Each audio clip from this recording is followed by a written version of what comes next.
Pega a bolsa também, que a bolsa vai estar jogada também, essa bolsa aí, ó. Pergunta, negão? Pergunta? Oi. Dá pra meter um louco nesse cartão da JWE? Como é que é, meu irmão? Dá pra meter um louco nesse cartão da JWE, seu... Porra, rapaz, você... Ô, meu irmão, sai dessa vida, meu irmão. Isso é pra você não, maluco. Aí se você querer isso aí, ó, tu vai complicar a rapaziada toda aí do pedaço aí, entendeu? Vai sujar a barra de todo mundo aí, entendeu? E aqui não dá pra gente não, meu irmão. Aqui o cara vem pra trampar aqui. Aqui os caras trabalham sério aqui, meu irmão. Aqui os caras trabalham à noite e dia. Aqui você chega de manhã e pra ir embora, você não tem hora pra ir embora não, meu irmão.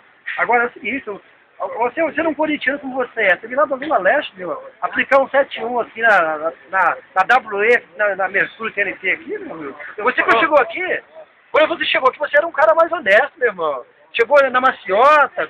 Eu descobri que essa bolsa tua aqui, meu irmão, aqui tá cheio... Nossa, meu irmão, aqui tá cheio de malandragem aqui dentro, pesado pra caramba. Caralho, meu. Pô, meu. O que tu carrega aqui, meu irmão? Tu vem da Zona Leste esse negócio aqui, meu? Vamos te catar nas quebradas aí, meu irmão.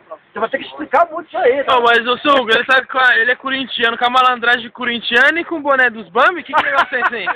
Pô, essa foi a melhor. Deixa eu com licença, deixa eu dar uma dica só. Eu não tenho bandeirinha. Mas, rapaz, é mesmo, ó. Aqui, um corintiano disfarçado, meu.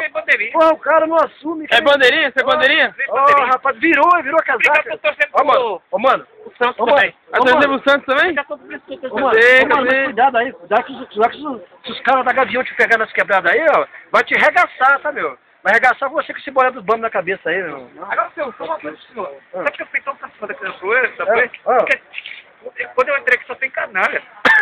Aí eu canalha tudo. Mas os caras da Mercúrio aí, da TNT mesmo, Mercúrio aí. É tudo em geral. É, porque vai ter cara aí, meu, tem cara que vai estar pra fazer uma coleta aí. Rapaz, os caras estão na rua aí, meu. Tira 3, 4 horas de almoço aí, meu. Aí os caras chamam no rádio, ô, meu, dá uma coleta pra você fazer aqui em tal lugar aí. Aí o cara fala, eu tô longe, meu, não pega a coleta dos caras não, meu. Aí é foda, meu, é foda.